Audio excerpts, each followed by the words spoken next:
Video में हम ये जानेंगे कि प्राइस एक्शन के द्वारा ही हम ब्रेकआउट को पहचान सकते हैं। तो देखिए कैसे पहचानेंगे।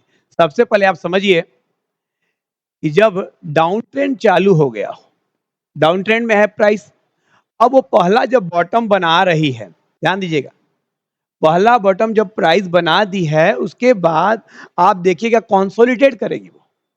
तो ये देखिए लंबे समय तक प्राइस जो है कंसोलिडेट कर रही है, प्राइस कंसोलिडेट करेगी। इसी कंसोलिडेट में आपको सपोर्ट पहचानना होगा। सपोर्ट जब पहचान लेंगे आप तो आप उसके बाद प्राइस के सपोर्ट को ही अपना स्टॉप लॉस लगा लेंगे,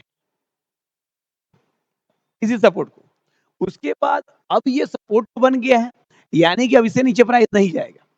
अब जब इससे नीचे नहीं जाएगा तो ऊपर अगर कब जाएगा तो हमें लेना चाहिए, कब ब्रेकआउट आया। तो देखिए सबसे पहले आपको देखना होगा fair value gap. Fair value gap पे मैं अलग से वीडियो बनाया मैंने, आप देख सकते हैं। यहाँ पर देखिए फेयर वैल्यू गैप बना, यहाँ भी फेयर वैल्यू गैप बना।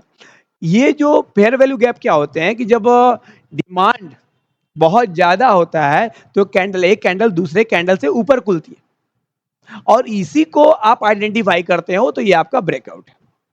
ये मैंने कैनिश टेक्नोलॉजी के चार्ट को खोल रखा है और भी मैं कई सारे स्टॉक के चार्ट में दिखा रहा हूं जहां से आप ब्रेकआउट को आइडेंटिफाई कर सकते हैं। अब हमने यूनिवर्सल केबल का चार्ट खोल रखा है, यहां पर भी देख सकते हैं आप, सेम स्ट्रेटजी है। प्राइस एक्शन को पहले समझिए। तो देखिए डाउन ट्रेंड में है प्राइस, डाउन ट्रेंड में जब वो पहला अपना बॉटम बनाती है, बॉटम बनाने के बाद प्राइस ऊपर को जा रही है और उसके बाद यहां पर देखिए तो स्लगिश बिहेवियर में, स्लगिश बिहेवियर में है। लेकिन यहाँ पर देखिए स्लगिश बिहेवियर के बाद जिसको कंसोलिडेट किया, प्राइस ने खुद को यहाँ पर कंसोलिडेट किया, कंसोलिडेट करने के बाद फिर फेयर वैल्यू गैप लेगी प्राइस। ये देखिए फेयर वैल्यू गैप लेगा, लिया। अब यहाँ पर फेयर वैल्यू गैप लिया, फिर यहाँ पर भी देखिए दो दो जगह फेयर वैल्यू गैप मिला है आपको, यानी कि अब ये स्टॉक ब्रेकआउट कर चुका है और अब वो आगे जाने को है। नेक्स्ट हम देखेंगे, अब हमने यथार्थ हॉस्पिटल का चार्ट खोल रखा है। आवाज आ रहा है? आवाज आ रहा है? सब कुछ आ रहा है, सॉरी फिर से बोलना, चालू कर दिया, बोले।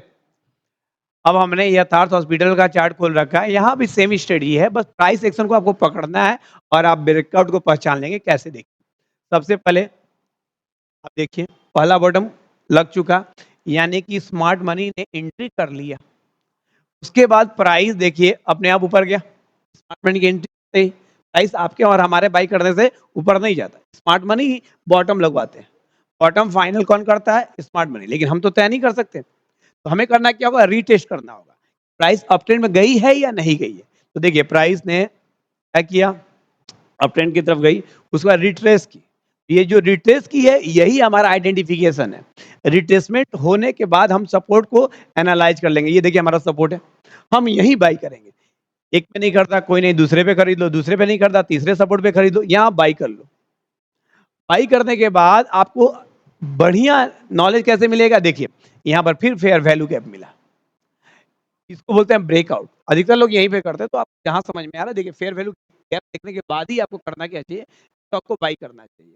कुल मिला जुलाकर आपको इतना समझना है कि किसी भी स्टॉक में बॉटम लगने दीजिए, बॉटम लगने के बाद उसका सपोर्ट बनने दीजिए, सपोर्ट आपका एसएल हो जाएगा और आपकी एंट्री भी वहीं होनी चाहिए। उसके बाद आप करेंगे क्या कि फेयर वैल्यू गैप का वेट करेंगे। फेयर वैल्यू गैप जैसे ही बनता है वही ब्रेकआउट है। प्राइस सेक्शन में बता रहा हूँ, ऐसे बहुत सारे तरीके हैं ब्रेकआउट को जानने के लिए। बहुत सारे इंडिकेटर हैं, जैसे ईएमए हो गया, बोलिंजर बैंड्स हो गया, या बहुत सारे इंडिकेटर है, बहुत सारे सेटअप है। वॉल्यूम को देखना बहुत जरूरी है, लेकिन प्राइस सेक्शन में इतना ही रूल्स फॉलो होता है। अगर आप इतना भी जानते हैं तो ब्रेकआउट को आइडेंटिफाई कर सकते हैं।